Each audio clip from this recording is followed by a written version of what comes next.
Welcome back to the Pioneer Sideline, episode 128 here, and we're stepping right into the Courthouse Tavern Case of the Week, brought to you by the Courthouse Tavern, located at 310 Forbes Avenue in downtown Pittsburgh. It's a crime to go anywhere else, and we're talking AFC here. Matt Desmond to my left, Teresa Davis, Chris Hoffman to my right, returning champion Chris Hoffman. I'm going to take that off you as we get set to talk with the AFC, and right off the bat, going right to the returning champ. Chris, didn't like the Steelers last week. They showed you up. Who do you like in the AFC? Well, they proved me wrong yesterday. I got the Steelers.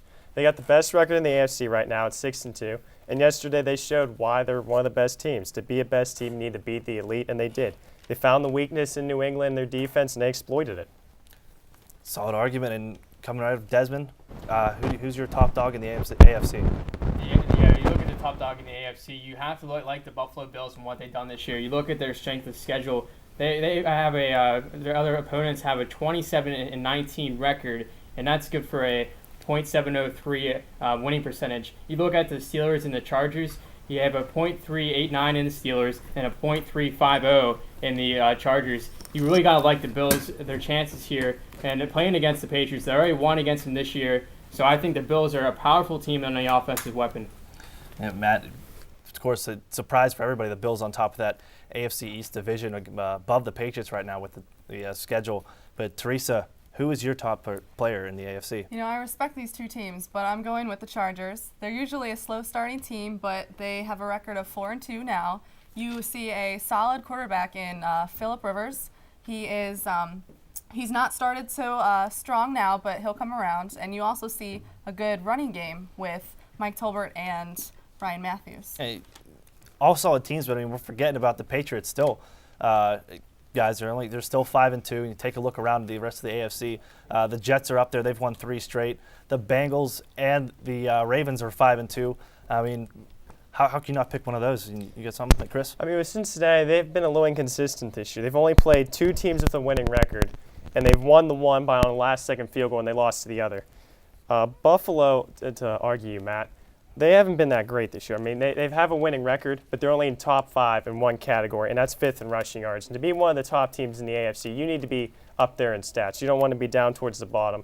And if their game against New England, that was more of New England blew that because they had a 21-point lead, and then Tom Brady gave that ball away, and Buffalo capitalized. Well, if you're looking at the Steelers here, you got to answer this. Are those offensive linemen, are they going to be healthy for the rest of the year? In the beginning of the year, they weren't healthy at all, and that's caused many problems for Ben Roethlisberger. And if you can't block for Ben Roethlisberger, it's going to be a long season. And we saw that during the first 5 games. I think he had 17 sacks there against it. That's unacceptable for them, and the Steelers have to answer those questions. But for the Bills, you see that they're a high, powerful offense. You said they were 5th in the rushing, but it doesn't matter if you're a rushing team. If you score points, they're going to do that, and they did that against the Patriots when they won 34-31. So the Bills are a powerful team, and they're going to be hard to stop. Rebuttal, Teresa, I mean, your Chargers the other. Nobody wants to take an attack, and your stats are just standing tall right there. Well, I do agree. The Steelers have a lot to come up with. Their injury line could be a real setback for them. But the Bills, you know, they're not a proven team. They haven't been there before. But if you look at the Chargers, last week when they played the Jets, they had a lead 21-10 going into the second half, and then weren't able to score any more points. They let the Jets take that game away from them. And when you're going down the line, you want a team just to take that lead away from you. And that's exactly what the Chargers allowed the Jets to do. Mark Sanchez just took advantage of that pass defense, hooking up with Plexico Burress. They looked like a very vulnerable team, and the Chargers proved to be just a team that was just getting run over, and that's exactly what the Jets did to them last week. Well, in their defense, it is the beginning of the season. They usually do better in their second half, so I think they have a lot to look forward to. The other problem with San Diego is they have to go through Oakland. Oakland has proved this year that they're not this knockover team that you can just walk on. They're looking really good this year with Jason Campbell before he got injured. And then when you look at this, the Oakland team like you're talking about, Chris, they still have Darren McFadden, who's on the bench right now. He's injured. Once they get Darren McFadden back in that lineup, they're going to be a very dangerous team. You got to have some time for Carlson Palmer to get familiar with that offense. But Palmer has the ability to be a really good quarterback for that system. And they're a very speedy team, a young team, just like the Bills. But I think the Bills have the upper hand in this because they play in a tough division, but they're going to be playing against a tough caliber of play throughout the rest of the year. And the Bills' offense is going to be really tough to follow. Chris, real quick.